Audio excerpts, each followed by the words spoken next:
یو زیر د وحدت زمون مجلس عمل پیغام د محبت زمون مجلس عمل یو زیر د وحدت زمون مجلس عمل پیغام د محبت زمون مجلس عمل پیغام د محبت زمون 400 کې د متحده مجلس عمل شمولیتي جلسو په لړ کې پرون په بهلولې کې یو ډیره غټه جلسه شوې ده چې پکې په زورګونو اولس او ډیر زیات تعداد سره علماء کرام موجود وو. په دې جلسه کې شریک د بهلولې مشهور عالم دین مولانا عبدالحق په خطاب کې اولس تغږ وکړو چې د متحده مجلس عمل په هر حلقه امیدواران کامیابول زموږ د ټولو په شریکه ذمہواری ده.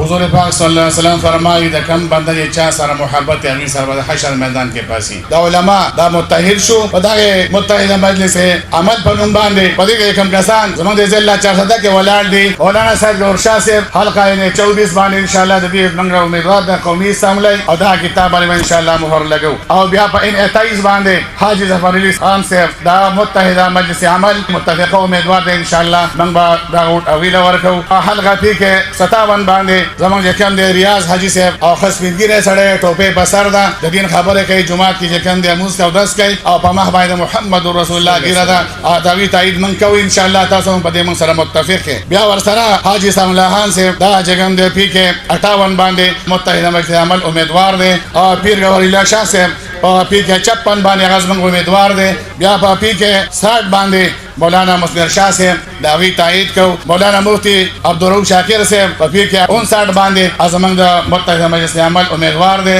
د عظیم پرچم نبوي د الله د عظیم کتاب حمایت وکړو ان شاء الله تاسو ما سره په دې باندې اتفاق دی کړئ. مجلس عمل اسلام زمونږ یو دی کلمه زمون یو دا د مجلس عمل حلقه پی کې 57 امیدوار محمد ریاض خان وویل چې موږ به د اولس هر قسمه مسلې په ترجیحي بنیاد باندې اوارو.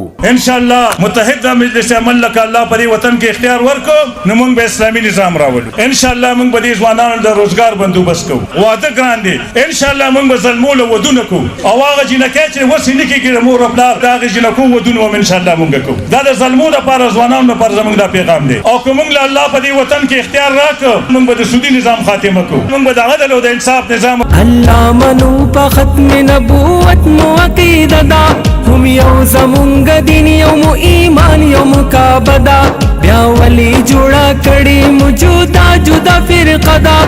د متحده مجلس عمل د حلقه ان24 امیدوار مولانا گوهر شاه وویل چې نن درنه څوک د باچا خان په نوم باندې اوټ غواړي هغوی په خپل باندې د باچا خان فلسفه هېره کړې ده. دا ملک د لا اله الا الله په نوم باندې جوړ شوی دی. ما سره نږدې په بهلولې کې ګاونډ کې چې دا خبره زما هغه ووري یو خبره چې باچا خان کړې وه نو دوی صرف هغې باندې ذکر یې کوي. خو زه په دې بهلولې په دې جلسه کې علل اعلان ویم چې باچا خان د فرنګي ښکل لپاره تحریک چلولی و خو دوی په هغې باندې خفه دي. دوی دا نه وایي چې موږ د امریکې مخالفت کړی دی او موږ د برطانیې مخالفت کړی دی.